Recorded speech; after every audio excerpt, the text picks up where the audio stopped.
You may have seen this depicted all throughout fantasy, fiction, science fiction even.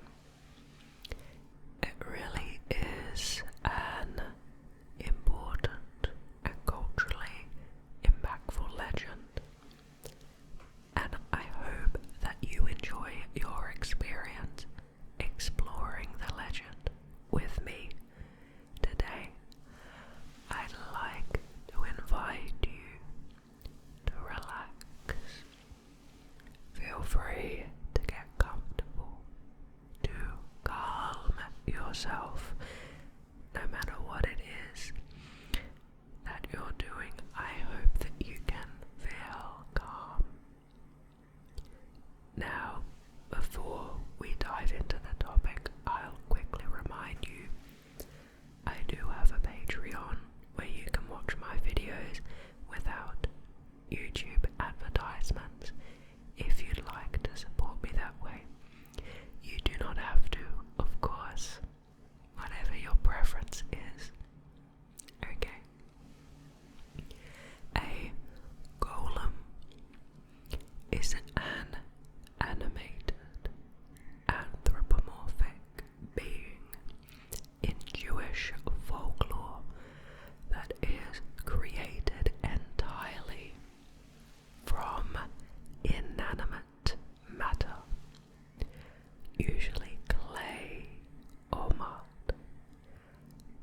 The most famous golem narrative involves Judah Loew ben Bezalel.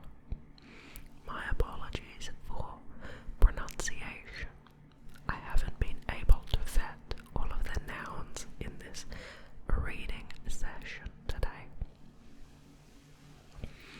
The late 16th century rabbi of Prague, according to Moment magazine, the golem is a highly mutable metaphor with seemingly limitless symbolism. It can be a victim or a villain, man or woman, or sometimes both. Over the centuries, it has been used to connote a war, community, isolation, hope, and despair. In modern popular culture, the word has become generalized, and any crude automaton devised by a sorcerer may be termed a golem. Now to its etymology.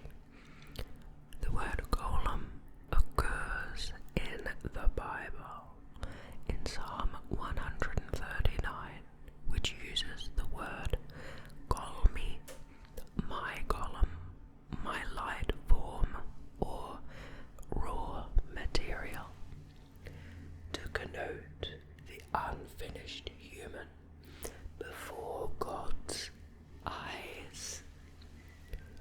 Bouquet Avot 5:9 uses the term to refer to someone who is unsophisticated. There are 7 things characteristic in a clod and 7 in a wise man. In modern Hebrew, golem is used to mean dumb, helpless, or pupa. Similarly, it is often used today as a metaphor for a stupid man or other entity that serves a man under controlled conditions, but is hostile to him in other circumstances. Golem, passed into Yiddish as Golem, meaning someone who is lethargic or in a stupor. Now let's look into its history. Should prove interesting. We are starting with the earliest stories, the oldest stories of God.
you were created by the sages return to your dust.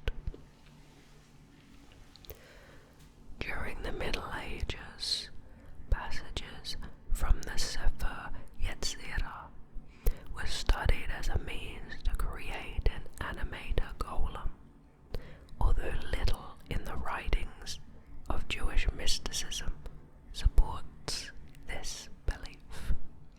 The earliest known written account of how to create a golem can be found in the Sodi Raza, a commentary on Merkaba mysticism by Eleazar of Worms, who lived in the late 12th and early 13th centuries.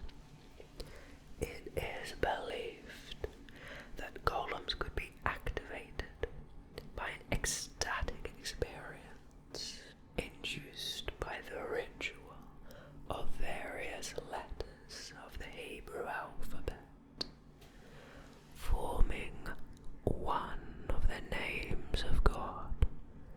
This was written on a piece of paper and inserted into the mouth or forehead of the golem. In some tales, including certain stories of the Chelm and Prague golems, a word such as emet, meaning truth, is inscribed on the golem, sometimes on its forehead. In this example, the golem could then be deactivated by removing the aleph, thus changing the inscription from truth to death.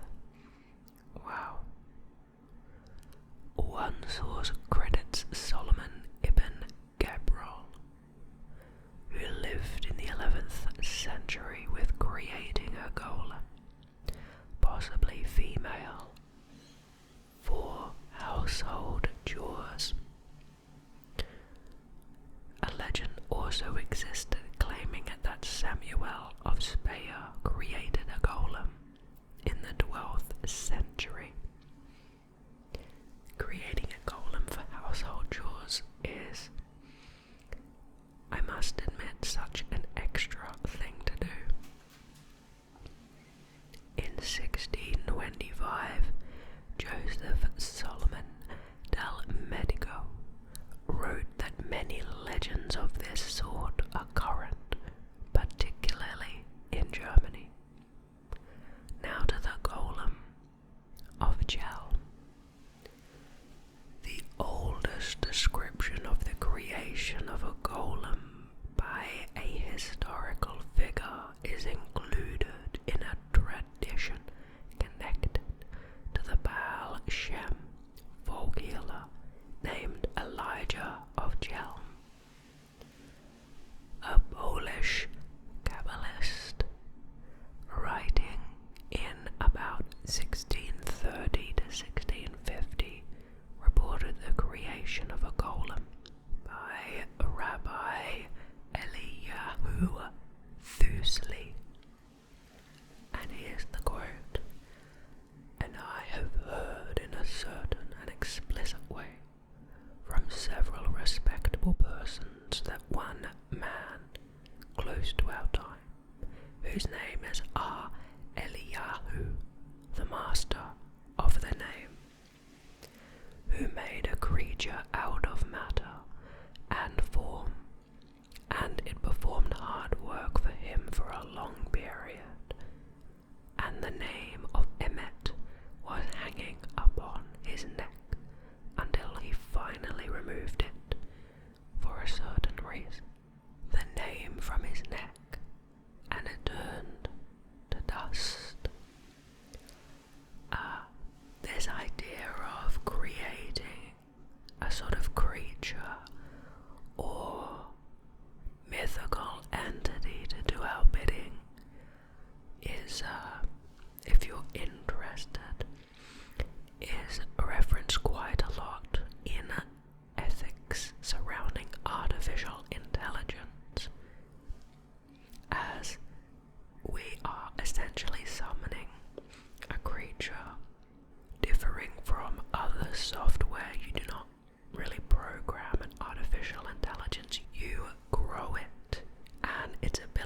abilities emerge based on its growth in unexpected ways.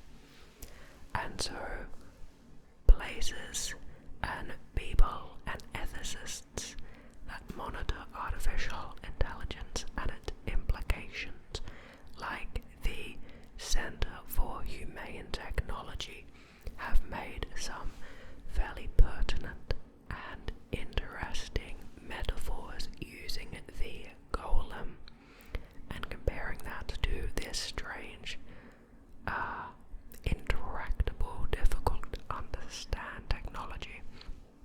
But that is a semi-relevant aside that I thought perhaps you'd be interested to hear. Moving on. A similar account was reported by a Christian author, Christoph Arnold, in 1674. Jacob M. Dent elaborated on the story in a book published in 1748. And here is the quote. As an aside, I'll mention here what I heard from my father's holy mouth regarding the Golem created by his ancestor, the Gaon Eliyahu Baal Shem of blessed memory. When the Gaon saw that the Golem was growing larger and larger, he feared that the Golem would destroy the universe. He then removed the holy name that was embedded on his forehead, thus causing him to disintegrate and return to dust. Nonetheless, while he was engaged in extracting the holy name from him, the Golem injured him, scarring him on the face. According to the Polish Kabbalist, the legend was known to several persons, thus allowing us to speculate that the legend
golem would desecrate the Sabbath.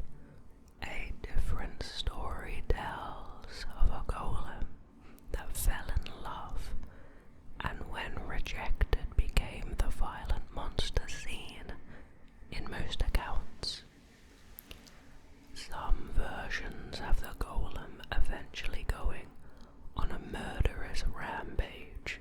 The rabbi then managed to pull the shem from his mouth and immobilized him in front of the synagogue, whereupon the golem fell in pieces. The golem's body was stored in the attic geniza of the old synagogue, where it would be restored to life again if needed. Rabbi Loew then forbade anyone except his successors from going into the attic. Rabbi Yechezkel Landau, a successor of Rabbi Loew, reportedly wanted to go up the steps to the attic when he was chief rabbi of Prague to verify the tradition. Rabbi Landau fasted and immersed himself in a mikveh, wrapped himself in phylacteries and a prayer shawl, and started ascending the steps. At the top of the steps he hesitated, and then came immediately back down, trembling and frightened. He then reiterated Rabbi Loew's original warning. According to legend, the body of Rabbi Loew's golem still lies in the synagogue's attic. When the attic was renovated in 1883, no evidence of the golem was found. Some versions of the tale state that the golem was stolen from the geniza and entombed in a graveyard in Prague Žižkov district, where the Žižkov television tower now stands. A recent legend tells of a Nazi agent ascending to the synagogue attic, dying under suspicious circumstances thereafter. The attic is not open to the general public. Some Orthodox Jews believe that the Maharal did actually create a golem. The evidence for this belief has been analyzed from an Orthodox Jewish perspective by Schneier Z. Lyman. Now we move to the sources of the Prague narrative. The general view of historians and critics is that the story of the Golem of Prague was a German literary invention in the early 19th century.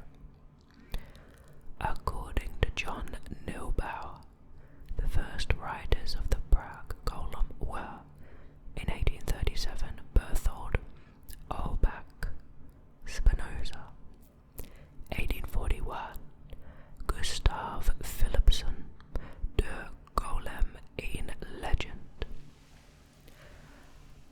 1841, Franz Klutschak, De Golem des Rabbi Loew, 1842, Abraham Tendlau,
disciple of the Maharal, published in 1592. In it, Gans writes of an audience between the Maharal and Rudolf II. And here's the quote. Our Lord the Emperor Rudolf sent for and called upon our master Rabbi Loew ben Bezalel and received him with a welcome and merry expression and spoke to him face to face, as one would to a friend. The nature and quality of their words are mysterious, sealed, and hidden. But it has been said of this passage, even when the Maharal is eulogized, whether in David Gans' Zemak David or on his epitaph, not a word is said about the creation of a golem. No Hebrew work published in the 16th, 17th, and 18th centuries, even in Prague, is aware that the Maharal created a golem. Furthermore, the Maharal himself did not refer to the golem in his writings. Rabbi Yeti Pro, a Prague resident who described the creation of golems, including those created by rabbis Avigdor Kara of Prague and Eliyahu of Chelm, did not mention the Maharal. Rabbi Meir Peril's biography of the Maharal, published in 1718, does not mention a golem. That's interesting. And I do like the element of the story with the rabbi going upstairs to verify if the stories were true and then coming back down after the incident, visibly shaken. It's a fun story element, in my opinion. Now, a smaller narrative, the golem in Vilna. A similar tradition relates to the Vilna Gaon, or the saintly genius from Vilnius.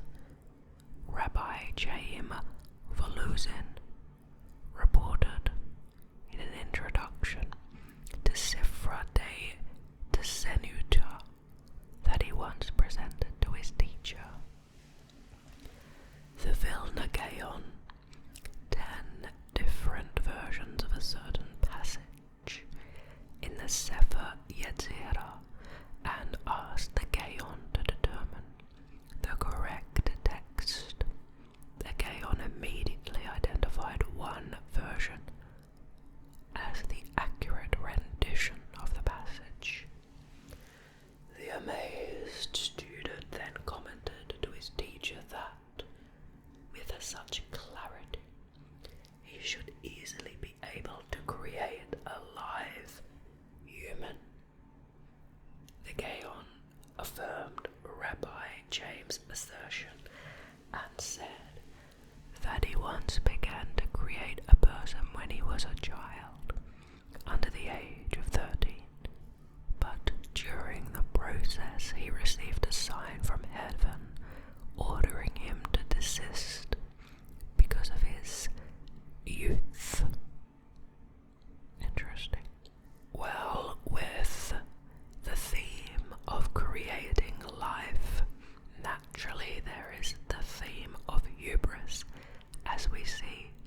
version, an older couple whose children have left home make a boy out of clay and dry him by the hearth.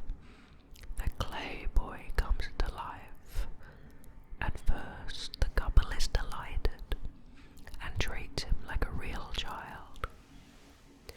But the clay boy does not stop growing and eats all their food and then all their livestock, and then the clay boy eats his parents. The clay boy rampages through the village until he is smashed by a quick thinking goat. That is not the ending that I expected at all.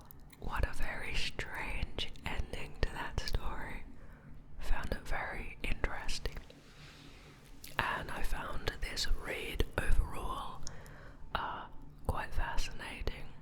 The theme of hubris is also, of course, very important, and I found the ego of that rabbi who is admitting that he was going to make a human before the age of 13, but admitted that heaven said, "Stop, you're too young."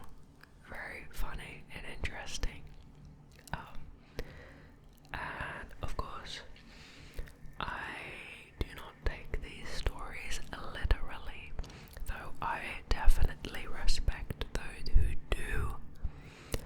But with my personal beliefs in mind, I think that there is still much value in these stories, despite not believing in their literality.